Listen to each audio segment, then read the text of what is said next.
información. 4 en Canal 4.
Buenas noches, como todos los días jueves estamos en Aquí y Ahora Salud. Tenemos en esta oportunidad dos invitadas de lujo y no le digo para resultarles simpáticos a las invitadas porque realmente en su métier son experimentadas profesionales que han estado aquí en esta casa en varias oportunidades, así que buenas noches y le vuelvo a agradecer haber aceptado la invitación. Son Silvia Rufino, que ella es química industrial, bromatóloga, diplomada en seguridad alimentaria y es jefa de control alimentario, bien digo, de nuestra Municipalidad de San Francisco. Y Laura Baravale, nutricionista de larga trayectoria también en nuestro medio. Laura es egresada de la Universidad Nacional de Córdoba, ha hecho pasantías en el exterior, ha trabajado también muchos años en la municipalidad y actualmente es la encargada de la parte de nutrición, del servicio de nutrición del Sanatorio Argentino. Así que muchas gracias nuevamente. No, por favor, gracias a usted, doctor.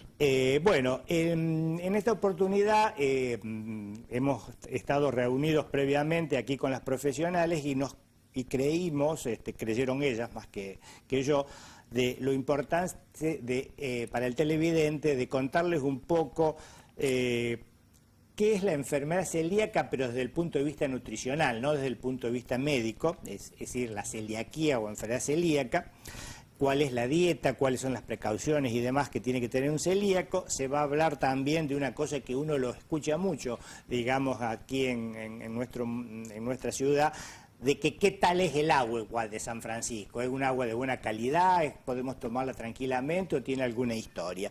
Se va a hablar también de algo de medio ambiente, qué se hace a nivel municipal para el control alimentario. Así que bueno, para romper el hielo, como se suele decir, Silvia, contanos un poco cómo es el agua de San Francisco.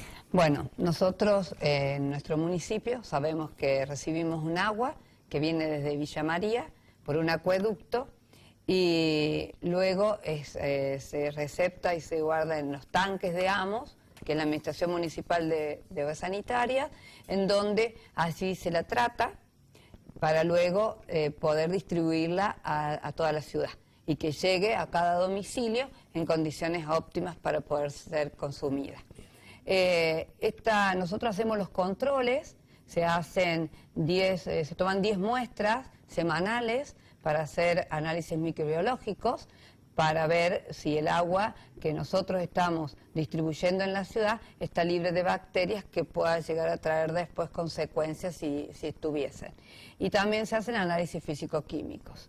De pocos años que estoy en esto... que no son tan pocos. Que no son tan pocos. La verdad que ha ido cambiando mucho. Nosotros veníamos con un acueducto, al cual luego después se le sumó un segundo acueducto, porque, bueno, se dio la posibilidad de que todos los sanfrancisqueños tuviesen agua en sus casas, que también eso es algo muy importante, porque hoy lo hablábamos, hicimos capacitación que hacemos para poder obtener libreta sanitaria, y yo les manifestaba que el agua es un alimento, y es un alimento muy importante. Por lo tanto, no solamente lo usamos para el lavado o para la higiene, sino que lo usamos para el consumo. Indiscutiblemente que el agua ha ido cambiando sus características físico-químicas, pero no porque el agua sea mala, sino porque ha habido movimientos y hay otros factores que hacen que cambie la composición de esa agua. Nuestra agua es un agua de buena calidad. Nosotros estamos dentro de las normas de lo que se pide en la Organización Mundial de la Salud. Se ha hablado mucho de este tema, del valor del arsénico, del porcentaje que tenemos. Nosotros, si bien la Organización Mundial de la Salud habla de 0,01, que es una de las cosas que tenemos que tener la visión de llegar a tener un agua de ese valor para lo que es agua de consumo, nosotros no tenemos valores elevados, estamos en valores muy bajos. Entonces, lo que se está proponiendo es, a través de medio ambiente y a través de la provincia, hacer estudios y controles de todos estos fuentes, o receptáculos de agua que por allí no se cuidan adecuadamente. Nosotros tenemos, porque creemos que porque es el río, podemos tirar lo que queremos, no hay por allí políticas claras con respecto a todo lo que es los desperdicios de agua de los establecimientos ni de los domicilios, y bueno, se está trabajando en eso para que de esa manera también no estén contaminando el agua de tal manera que después tenga un altísimo costo para poder potabilizarla. Bien. Lamentablemente nosotros no sabemos cuidar el agua como deberíamos hacerlo, porque lo usamos muchas veces para riego, cuando podríamos hacer una pequeña perforación en nuestras casas y poder utilizar esa agua para evitar de consumir el agua potable, que realmente si no la cuidamos va a llegar un momento que va a ser un alimento o un producto de un insumo bastante costoso. Bien. Yo quiero remarcar para la audiencia lo que acaba de decir Silvia con respecto a que el agua es un alimento. Acá hemos, en el transcurso de este año y los años anteriores, convocados a médicos de las distintas especialidades, fundamentalmente los médicos clínicos, los nefrólogos, de la importancia de la agua como ingesta en las distintas etapas de la vida, fundamentalmente haciendo hincapié en la tercera o cuarta edad y en los niños, la importancia de tomar el agua. Una de las cosas que, yendo un poco medio como a la historia, a mí me gustaría esto conversarlo con los médicos que estuvieran digamos, en la trinchera, como suelo decir, que estuvieran en la medicina asistencial. En la década del 70, cuando trabajábamos en el hospital, sabíamos ver enfermos de arsenicismo, el famoso ACRE. El ACRE. Hidroarsenicismo crónico regional endémico, esa es la sigla de ACRE, o enfermedad de Belleville, se decía, porque parece que en Belleville era una zona que había muchas aguas con arsénico, en donde es una enfermedad importante que no solo daba manifestaciones en la piel, sino también predisposición a neoplasia, es decir, a tumores fundamentalmente de pulmón y de aparato digestivo. Así que en eso hemos aumentado, porque ya en los últimos años que yo hacía la medicina era insólito que uno viera algún paciente con ACRE, con hidroarsenicismo, ¿no? Claro, si nosotros partimos de una perforación, en donde hacemos análisis de perforación, encontramos valores arsénicos bastante elevados, por eso no se puede consumir. Por eso es para riego. Eso es para riego. Bien. Lo que sí hacemos mucho hincapié, nosotros en el municipio, cuando se hace una auditoría o una inspección, se le solicita al elaborador de alimentos que el análisis de agua. Porque si bien nosotros distribuimos el agua en óptimas condiciones, nos encontramos con que hasta en nuestras casas muchas veces no tenemos en cuenta nuestro tanque. Claro. Y uno por allí consulta y dice el tanque y no sabe ni dónde está. Claro. Y cuando nos ha pasado de que el alimento ha dado mal, por alguna ha habido desarrollo microbiano en el alimento, y ¿cómo puede ser? Claro. Y bueno, empecemos a buscar y nos encontramos con que el agua es el vehículo de esos microorganismos. Y cuando empezamos a seguir la trazabilidad, nos encontramos con que el tanque no tiene su tapa o lamentablemente no es limpiado, y como el agua no es estéril, tiene partículas en suspensión, si no se limpia va dejando depósitos que luego va a ser el que va a contaminar. En líneas generales, ¿cada cuánto se debería, una cosa práctica, cada cuánto tiempo se debería limpiar el Una tanque? vez al año. Una vez al año. Una vez al año es conveniente limpiarlo. Primero porque los tanques tienen una capacidad de 1000 litros por una familia tipo. Muchas veces hay en una casa en donde no son 4 personas, Claro. tenemos 2. Claro. Entonces el consumo de agua no es vaciar el tanque todos los días. Claro. Entonces por eso se va acumulando. Claro. Es lo que nos pasaba hace muchos años cuando teníamos las cisternas en las guarderías, Claro. por ejemplo, Ajá. en donde, bueno, Laura, vos recordarás, porque hemos trabajado juntas también en eso, en donde eran tan grandes esas cisternas con tanta capacidad de agua, y en la época en donde hay vacaciones, o en las escuelas mismas hoy, en donde hay vacaciones, esa agua queda estancada. Bien. Y el cloro se evaporó, y es donde allí empieza el desarrollo microbiano. Perfecto. Cuando yo hice la presentación de lo que íbamos a hablar, me olvidé de decir de otro de los temas también que es importante y tiene que ver el agua, es en las enfermedades de transmisión por los alimentos, las famosas ETA, esa es la sigla, enfermedad transmitida por los alimentos. Así que si en la televidente por ahí leen alguna cosa de ETA, es eso, las siglas. Porque por ahí se peca por siglas y no se aclaran, entonces la gente que no está acostumbrada no sabe, y hay que decir la palabra completa, digamos. ¿Qué se hace desde el punto de vista de la prevención a nivel del municipio para prevenir precisamente este tipo de enfermedades? Fundamentalmente, que es lo que venimos haciéndolo de hace 2 años y que nos ha dado muchos frutos, es la educación.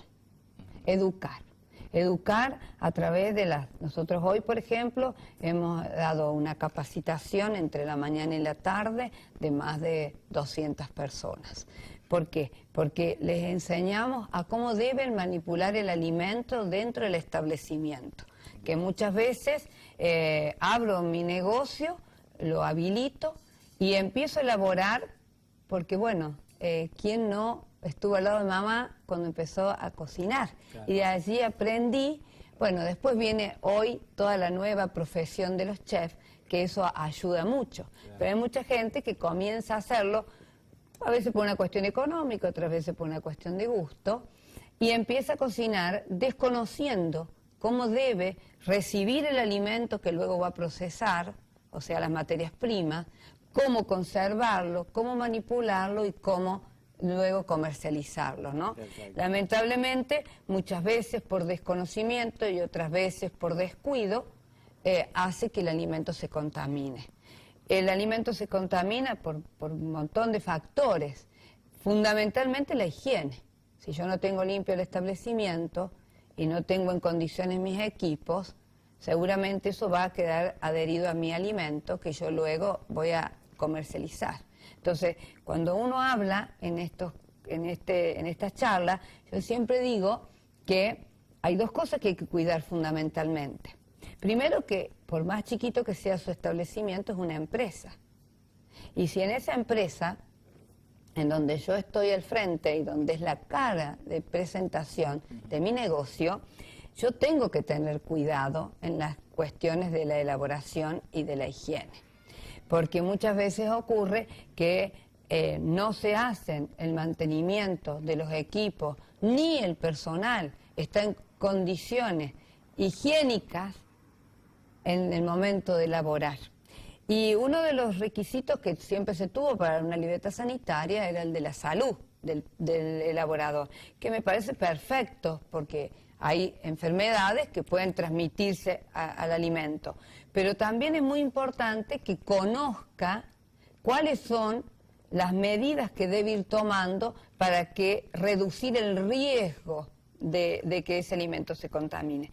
Lamentablemente nosotros, de los años que estoy yo en esto, este año hemos tenido 3 casos de botulismo. Una enfermedad de esta que realmente es bastante mortal, porque en algunos casos, como nos ha pasado, lleva a la muerte. Nosotros este año tuvimos un caso de un matrimonio, en el mes de abril, en donde la gente del hospital inmediatamente identificó cuál podía ser el problema. Porque muchas veces lo que tenemos el problema es que el médico no lo enfoca hacia el alimento. Lo enfoca o no lo piensa. Claro. Nos pasa con la triquinosis, que es una gripe, y resulta que tiene dolores musculares porque ha consumido un embutido que no estaba controlado, o que esa materia prima de cerdo no fue controlada, o en este caso como una conserva que esta gente abrió. Lamentablemente no tuvimos la lata para poder verificar por qué podría haber sido que encontramos la bacteria, pero la bacteria estaba en ese producto, que era una... Para el televidente, te voy a hacer 2 preguntas. Una, refiriendo a lo primero que comenzaste con el tema de la educación al que elabora alimentos, ¿cuál sería la medida que nosotros decimos sine qua non, es decir, la medida principal que debe tener presente un elaborador de alimentos, que es una cosa muy práctica y que muchas veces uno ve que la gente no lo hace? Fundamentalmente es la higiene. Bien. Fundamental. ¿Y entre esa higiene concretamente qué? La higiene fundamentalmente está en los equipos que yo utilizo para elaborar alimentos, en el personal, porque lamentablemente muchas veces vemos que tienen malos hábitos en el momento de la elaboración, desde comer en el momento que están elaborando, el estar resfriados y no cuidarse con un barbijo.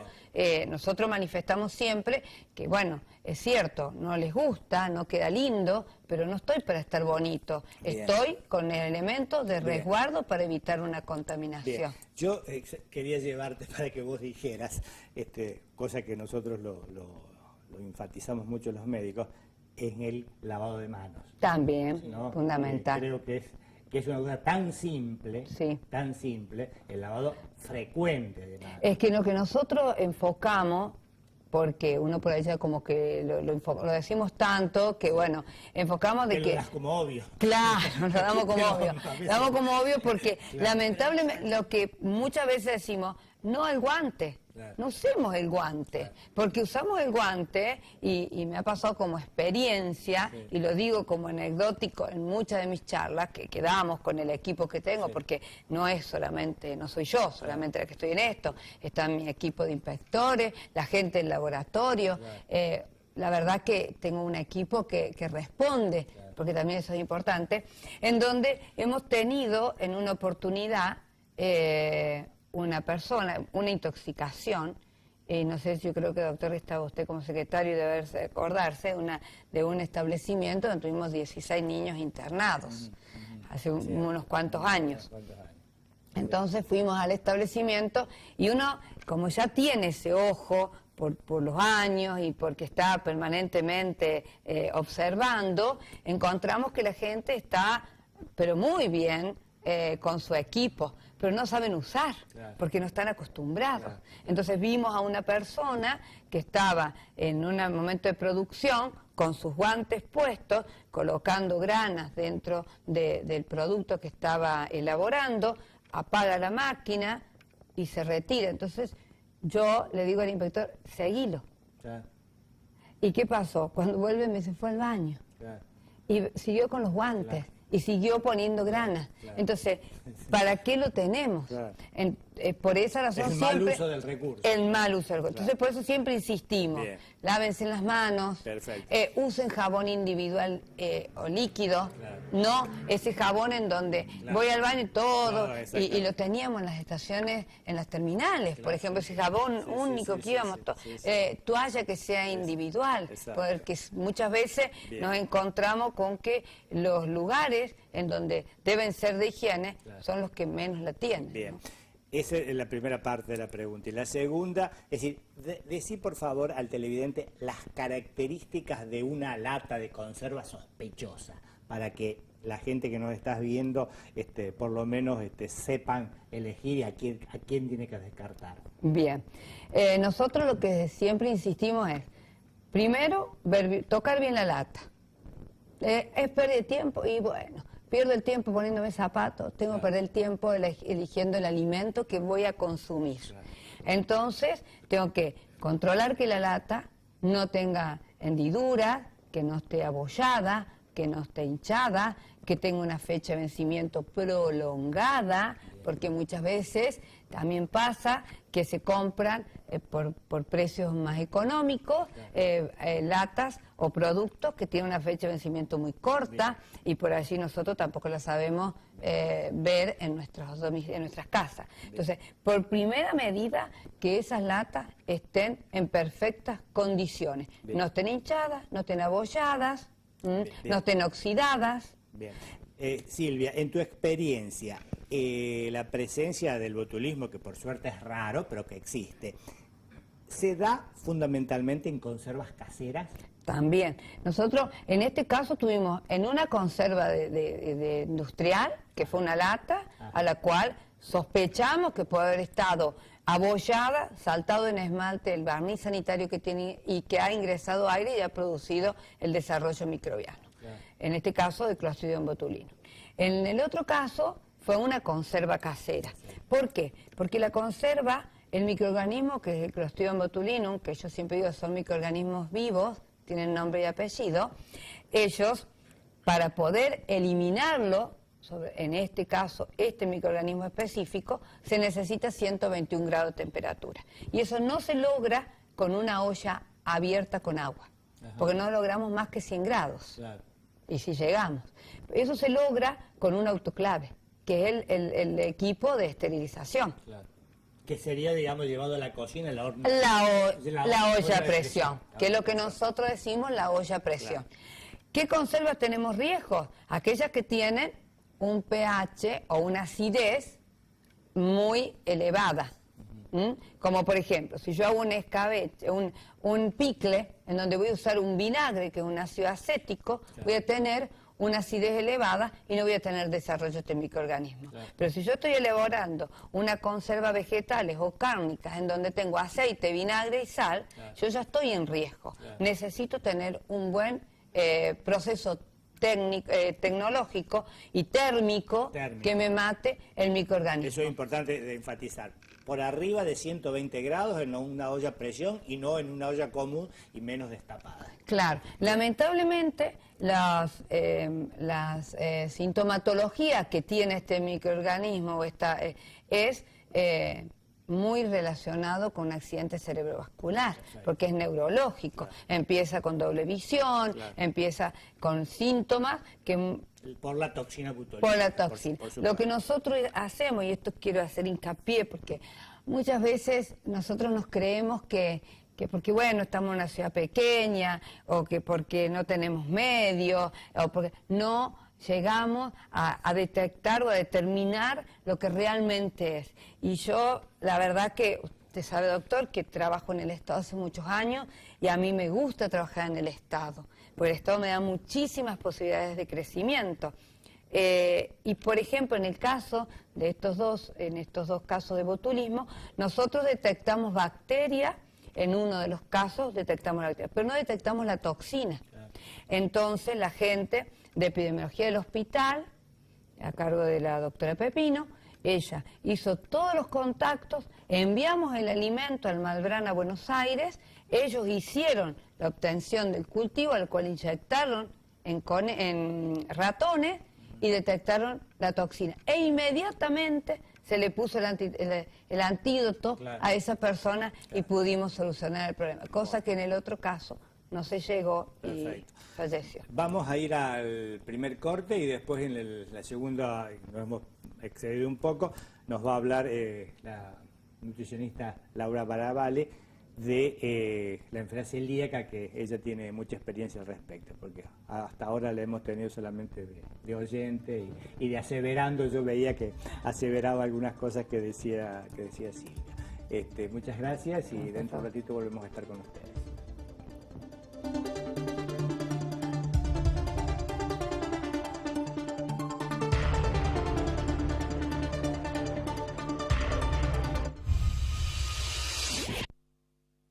Lunes a viernes, antes de cada noticiero. Teleclasificados de Canal 4. Destacados, automotores, motos, inmuebles, empleo o salutaciones. Teleclasificados. Lunes a viernes en Canal 4.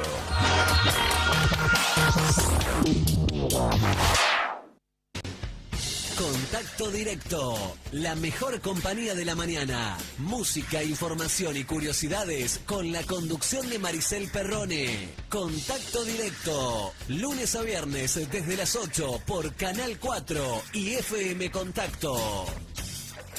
El torneo oficial que organiza la Liga de Baby Fútbol de San Francisco se vive por Canal 4. Notas, estadísticas, tabla de posiciones, goleadores y el partido más importante de la jornada a las 13:45, con reiteración el martes a las 21, con los relatos de Claudio Lencinas y los comentarios y la conducción a cargo de Francisco Pancho Bertorello. 22 años por la pantalla de Canal 4, difundiendo el fútbol infantil. El Centro Universitario San Francisco es el fruto del esfuerzo conjunto entre la Universidad Nacional de Villa María y la Municipalidad de la Ciudad de San Francisco, quienes a través de la puesta en marcha de esta institución buscan acercar a nuestra ciudad y toda la región nuevas carreras universitarias públicas, gratuitas y de excelencia, con el objetivo de ampliar la oferta educativa de San Francisco. Cuestión primordial dentro del proyecto San Francisco Polo Educativo. Desde hace años trabajamos para garantizar una mejor educación que le permita a la gente más oportunidades con nuevos horizontes a través de una política constante de inclusión y equidad. Ya podés inscribirte para el año próximo hasta el 16 de diciembre para las carreras de Contador Público, Diseño Industrial y Licenciado en Comunicación Social. Para más información, te esperamos en calle Trigueros 151 o al teléfono 03564 439 188. Estudiar en San Francisco. Estar cerca es muy bueno.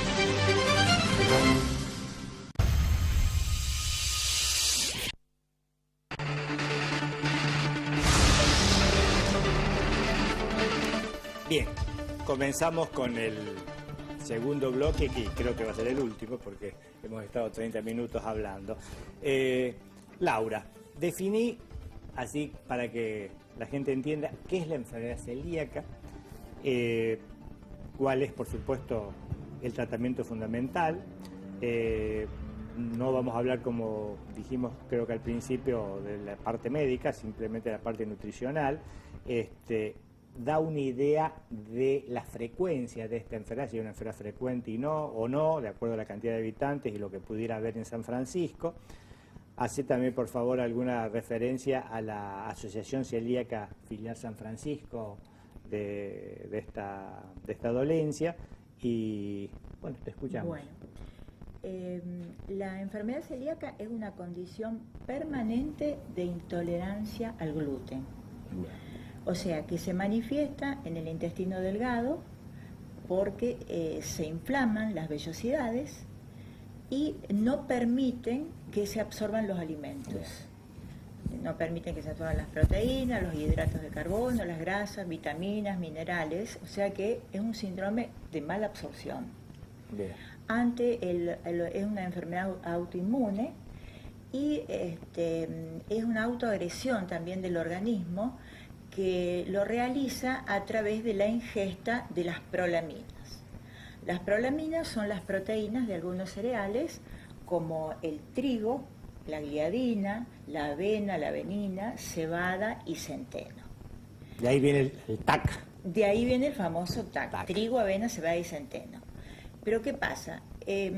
Comúnmente se le dice intolerancia al gluten porque, dado a las costumbres de nuestro país, de la gran cantidad de consumo de derivados de la harina del trigo, y que el trigo es un cereal que para elaborar el pan se forma el gluten.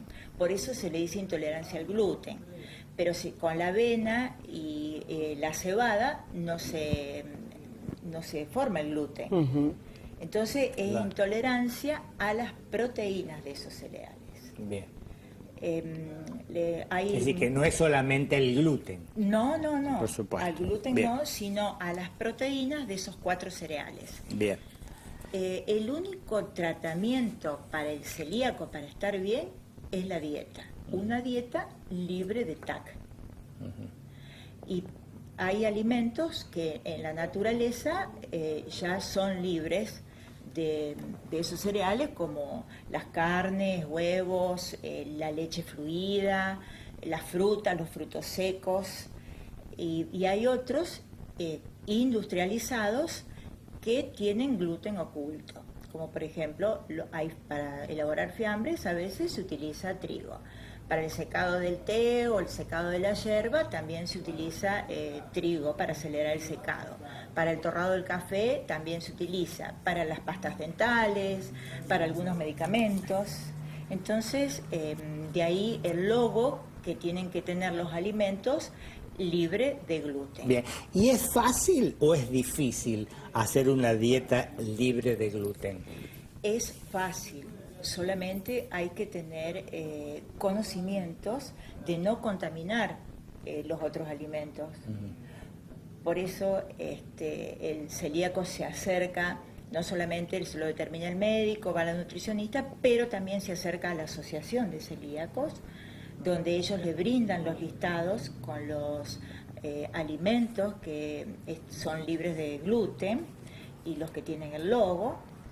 Y a su vez dan cursos de cocina y asesoran también. Bien, ya que vos nombraste la Asociación Celíaca de San Francisco, yo aquí tengo para decirle al televidente que aquel que tenga algún interés al respecto o alguna necesidad, esta asociación en San Francisco funciona en calle Avellaneda 255 y su teléfono es 42 45 39 y hay otro teléfono que es 42 62 43. Así que creo que realmente pueden recurrir a ello para tener toda la información del caso. Acá yo me acuerdo, esto lo he guardado de otras veces que hemos invitado también a la asociación, tienen un folleto en donde el logo dice Asociación Celíaca Argentina, sin TAC, filial San Francisco, y yo aprendí aquí con ustedes que este logo es, no sé si se puede enfocar con mayor detalle, pero bueno, esto es lo que uno ve en los supermercados y demás, que está el loguito, a ver si se puede ver, sí, ahí ya se ve bastante mejor. Y bueno, hay un niño que evidencia, pobrecito, su diarrea, obviamente, ¿no? Bien, que es uno de los síntomas de esta enfermedad. ¿Cómo te llegan los pacientes? ¿Generalmente te llegan los pacientes niños o a veces te llega también algún adulto que se ha hecho medio como el diagnóstico tardío o que se manifestó la enfermedad más tardíamente? La enfermedad celíaca se manifiesta a cualquier edad. Puede manifestarse en un niño antes de cumplir el año porque se le ingresan los alimentos con gluten o con trigo, con estos cereales, sí. O bien a los 50, 70, 80 años a lo mejor se puede determinar ahí la enfermedad celíaca. Ahora es mucho más fácil que antes porque a través de serologías y después de biopsia ya se puede determinar con seguridad que es enfermo celíaco. Perfecto, porque por ahí los que no sabíamos mucho de esto, médicamente digo, pensábamos que en una época que era enfermedad más de los niños, pero Claro, no, pero hay ha personas pasado, adultas. cuando uno ha tomado un poco la literatura, por acá dice que parece aparecer un factor disparador, como por ejemplo el primer parto o una cirugía de abdomen, Sí, por ejemplo, sí, sí, ¿no es cierto? puede Que ser. eso pueden ser como disparadores y eso Puede no ser. necesariamente hay que ser un niño, y bueno, Claro, está como embarazada. una enfermedad autoinmune con un componente genético hereditario. Claro. Entonces, por lo general, si el pediatra detecta que hay un niño celíaco, siempre se le piden que se hagan estudios también los padres, los hermanos, Claro. los abuelos, Bien. porque seguro que hay en la familia algún celíaco. Bien. No todos, por supuesto, van a ser celíacos, pero algunos hay. Lo que tiene que tener en cuenta Sí. siempre el celíaco, que si sos, o la persona que sospecha que es celíaca, de no hacer la dieta porque sí, dice, bueno, me parece que soy celíaco, hago la dieta. No, Claro. porque después desvirtúa Claro. todos los diagnósticos. Bien, acá tengo de una nota que es de un hospital de Sor Ludovica de La Plata, en donde, esto tiene unos años, pero en estas cosas que no cambian muchas cosas, el orden de los pacientes daba 1 cada 167 habitantes. Ahora ¿Qué idea 1 cada tenés? 100. Es decir, afina Uno más cada el 100. diagnóstico. Y hay del muchos paciente. que no están diagnosticados. Ajá, bien. Hay muchos celíacos. Así que aquí Y en es- San Francisco, suponiendo entonces de la cantidad de habitantes, sí, hay bastantes pacientes celíacos. Sí, hay muchos. Y por eso surgió la inquietud con Silvia. A ver, cuéntenos ya que de hace algo. muchos años, Sí. ¿no? Pero ahora es como que hay... Bueno, nosotros Creo que es hace, importante esto. 4 años atrás estuvo la gente del Instituto Nacional de Alimentos aquí en la ciudad de San Francisco y bueno, como hablamos con Laura, yo tengo el criterio, la idea y la visión de que el Estado abra sus puertas y trabajemos en equipo con ya sea las organizaciones no gubernamentales como con la parte privada. Entonces, nos llegamos hasta la asociación y trabajamos con ellos para que se pudiera hacer el taller de cómo debíamos empezar a trabajar en los manuales de buenas prácticas de elaboración o de manipulación de alimentos para celíacos. El lanzamiento se hizo en la localidad de San Francisco y se trabajó durante 4 días. Y vinieron gente de los distintos municipios para empezar a interiorizarnos del tema, porque Laura, que ya tiene su trayectoria, ya conocía perfectamente bien toda la problemática, uno por allí lo desconocía y necesitábamos tener una información más precisa y amplia de lo que con la que contábamos.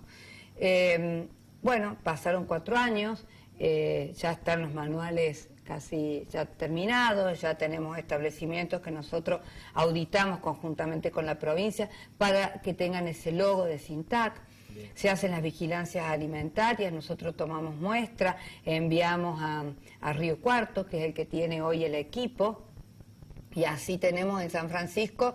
Hablábamos de una planta láctea, me estaba acordando recién de una fábrica de chocolates, tenemos productos de avícolas que también está libre de gluten, SINTAC, De galletitas Muy también, inglés. muy inglés. O sea que es importante ampliando, que digamos. nuestra ciudad se está ampliando, porque bueno, Las opciones para precisamente exactamente, para el celíaco. para el celíaco Bien.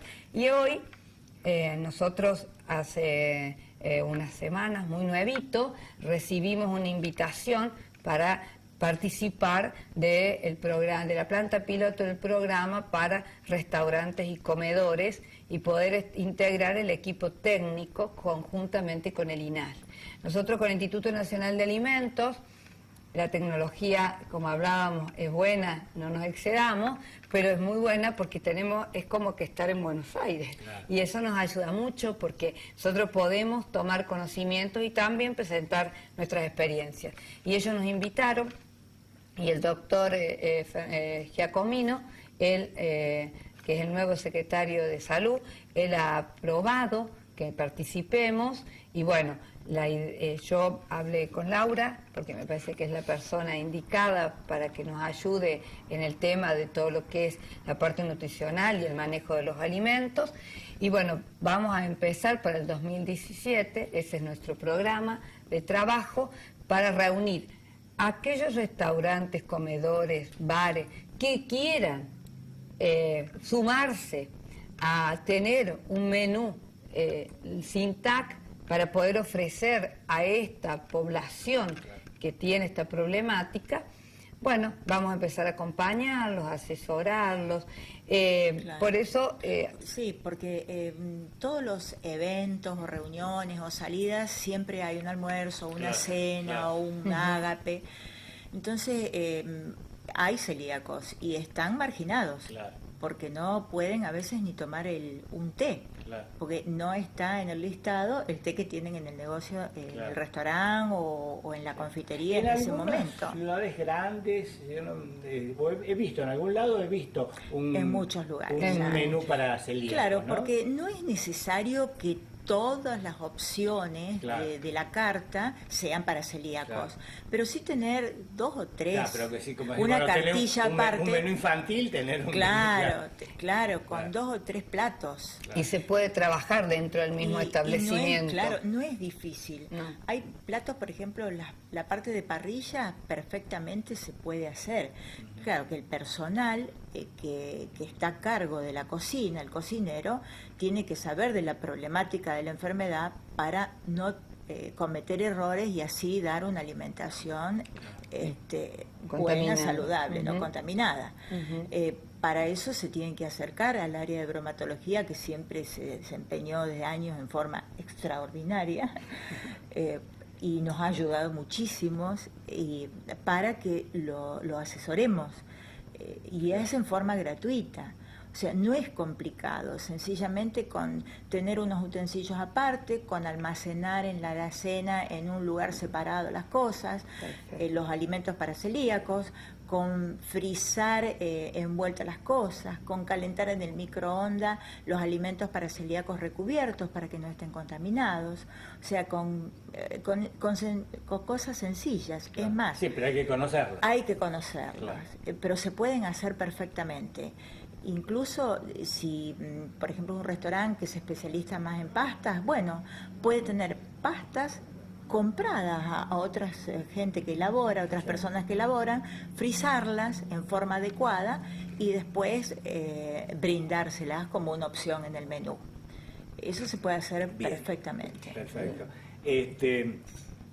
Habíamos hablado fuera de cámara que estos alimentos para los celíacos tienen algún inconveniente con respecto al que es el costo. Sí, son muy costosos. ¿Y alguna alternativa de cobertura de obra social, de algún cómo se maneja? Es que hay gente? obras sociales que no son pocas, que le dan un monto determinado, pero supongamos 300 pesos, sí, es poco significativo para la canasta de hoy. Y después la homologación de la ley se hizo, en realidad no está favorable para los celíacos porque la Mutual le reconoce el 80% de la diferencia del costo de la harina común a la harina que necesita el celíaco, la premezcla o la harina de arroz. Entonces es muy poco lo que y tendría que ser, digamos, la elaboración familiar. Claro, la elaboración familiar, que muchas personas por practicidad ya no se puede hacer, tiempo, claro, por tiempo. Bien. Entonces la harina, por ejemplo, no sé exactamente el costo en este momento, pero si la harina de trigo cuesta 20 pesos el kilo, los 400 o 500 gramos de la premezcla cuesta 50 pesos, o sea...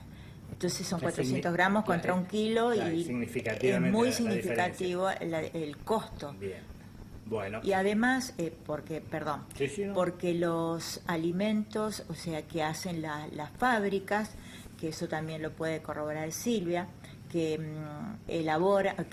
hacen analizar los productos para que libres de gluten, que estén libres de gluten, son las fábricas que tienen productos líderes de primera marca y son los más costosos. Y los otros no se sabe, los más económicos.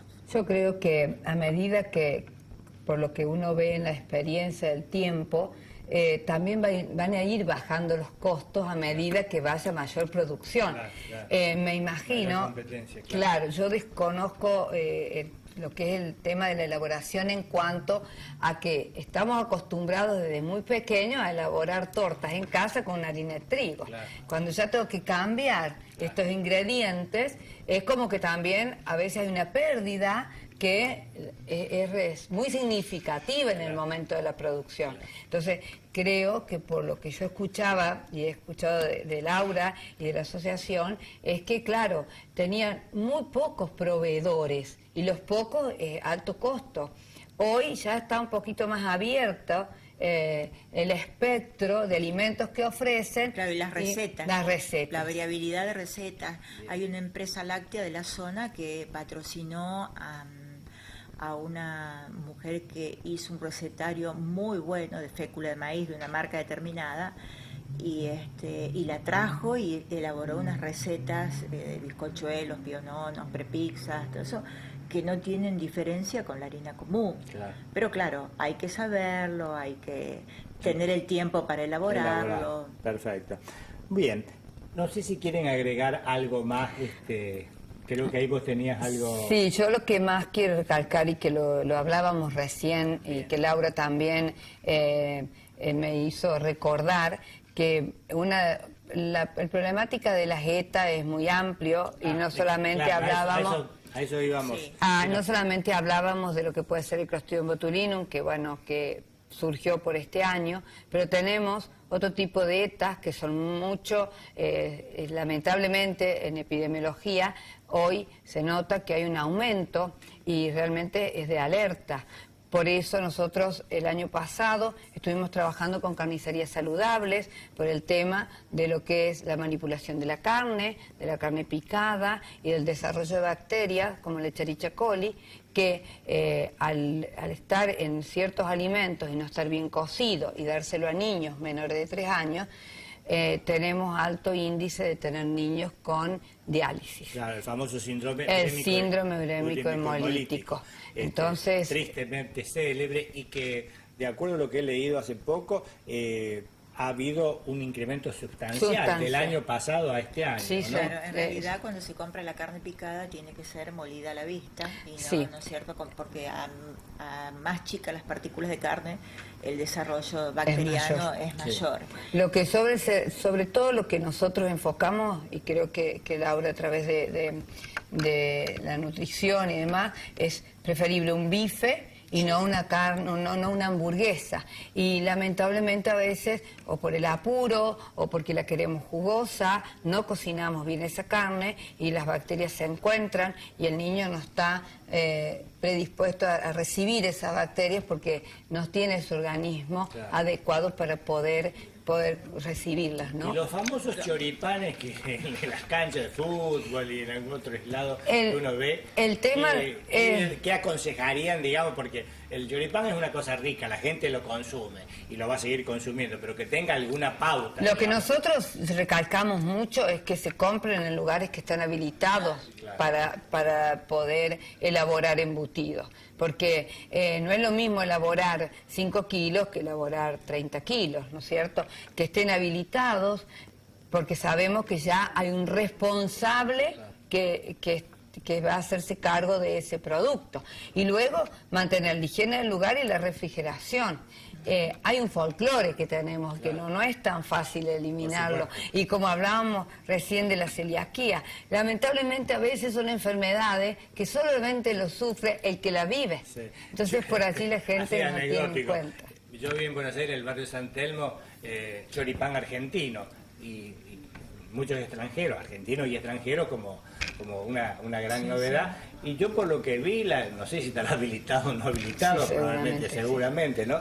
Pero no veía demasiadas pautas. Lo que pasa es que una de las cosas importantes que tenemos que tener en cuenta es el costo que le representa el Estado también si nosotros no educamos con respecto al alimento, porque después tenemos enfermos, tenemos personas que pierden sus días de trabajo, tenemos medicamentos en los hospitales. Sí. Entonces, y ni pensar si llega a la diálisis. Sí, llega a la diálisis. Entonces, yo creo que una de las cosas que usted siempre recalcó durante el periodo que estuvo como secretario de Salud... Era secretario, el doctor Marcos.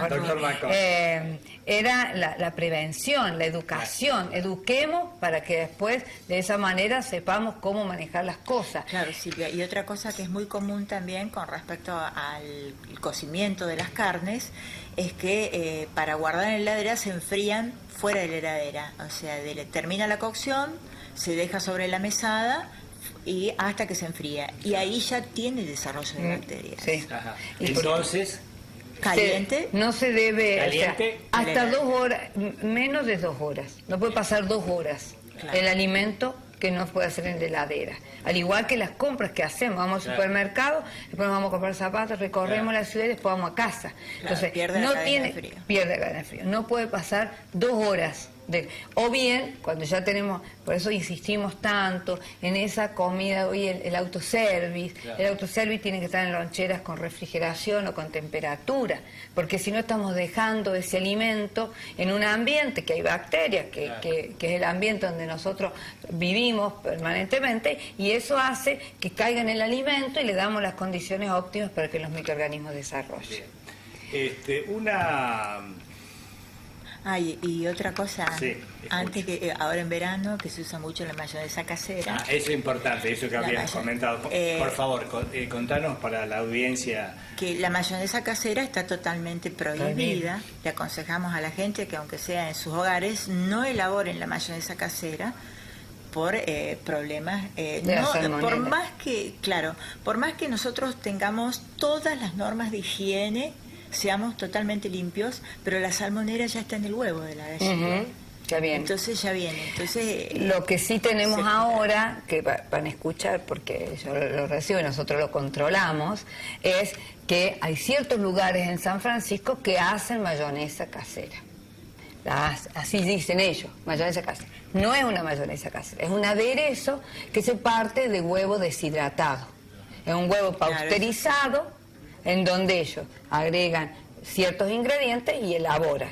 Entonces, yo cuando me escuché mayonesa casera dije, wow, fuimos a los establecimientos, vimos cómo elaboraban, tomamos muestras y analizamos. Una de las cosas que transmitimos en las charlas que tenemos, y lo transmito a través de esta posibilidad con toda la población, es que no le tengan miedo al Estado y a bromatología. Al contrario, hay que acercarse. No solamente somos los malos y los punitivos, no, estamos para acompañar y para asesorar, porque realmente nosotros lo que mejor queremos es una población con una buena salud y comerciantes que pueda vender tranquilamente, ¿no? Claro, es un respaldo y es un apoyo para el elaborador de alimentos estar trabajando con bromatología. Nosotros lo hemos vivido constantemente en las guarderías. No dábamos un paso en algo que dudábamos sin llamar a Silvia y venían a asesorarnos, o sea, es una seguridad. Bien, una costumbre de nuestra zona es que es una costumbre muy exquisita, los famosos embutidos, el famoso chorizo a la grasa. Y por ahí uno lee así en los diarios o escucha por la radio brote de triquinosis. Bueno, no sé últimamente si han tenido alguna nosotros tuvimos hace 2 años atrás 6 casos de triquinosis, porque bueno, hubo un evento en donde vino gente de otra localidad de la provincia de Córdoba y dio a degustar el embutido que había elaborado y bueno, ahí tuvimos los 6 casos de brote por haber consumido. Eso eran unos embutidos, digamos... Caseros. Caseros.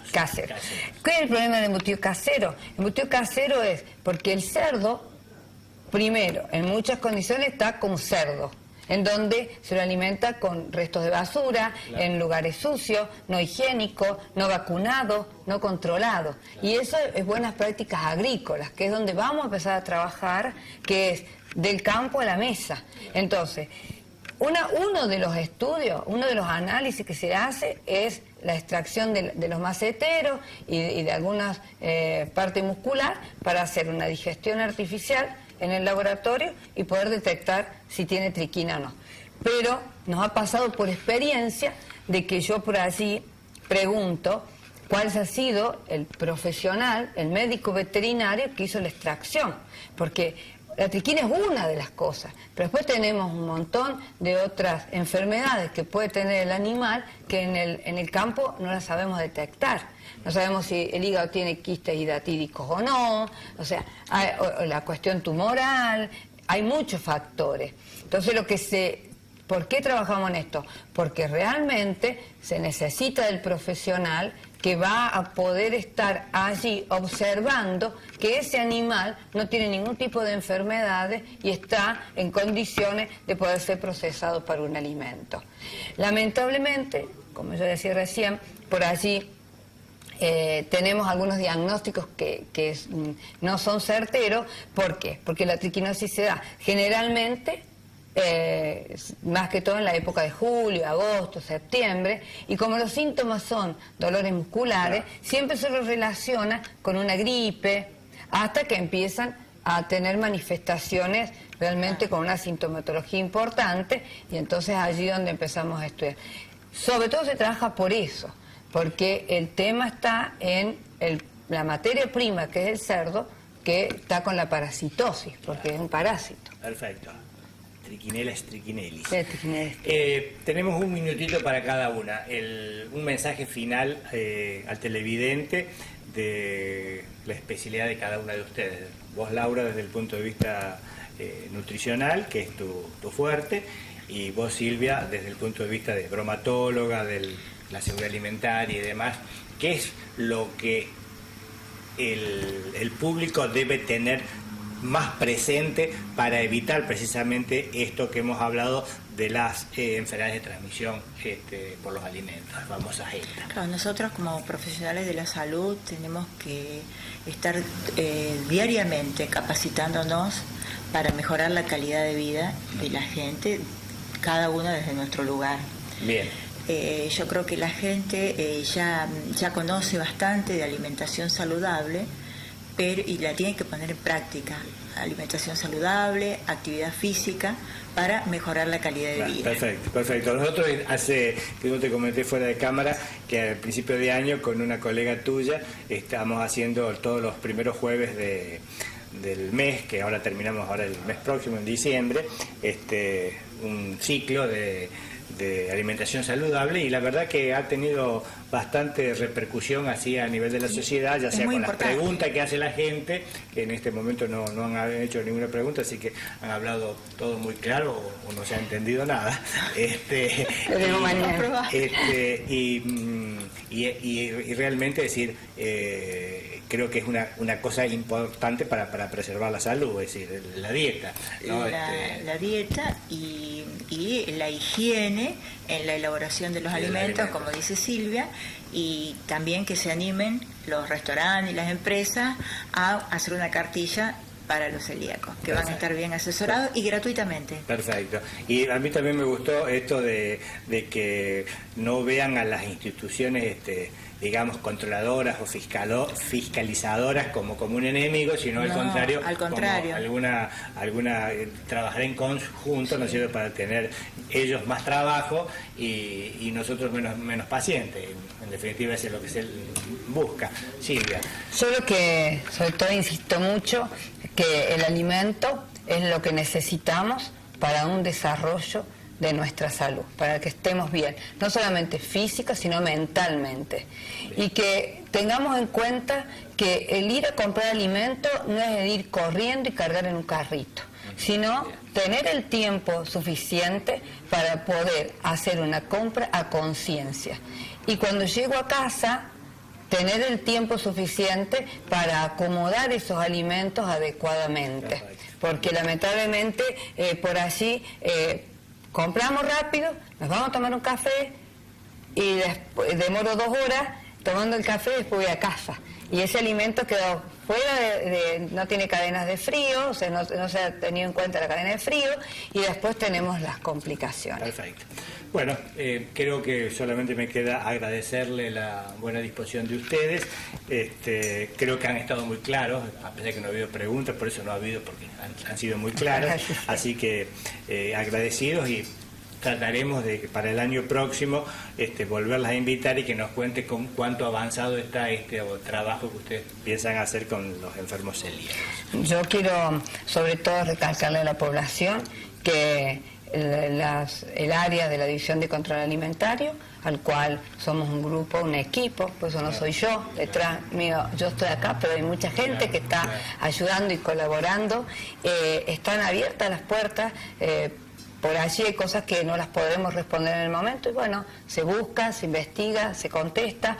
El Estado no tiene que ser solamente punitivo, es educativo y abierto para trabajar con la población. Bien. Muchísimas gracias. A ustedes.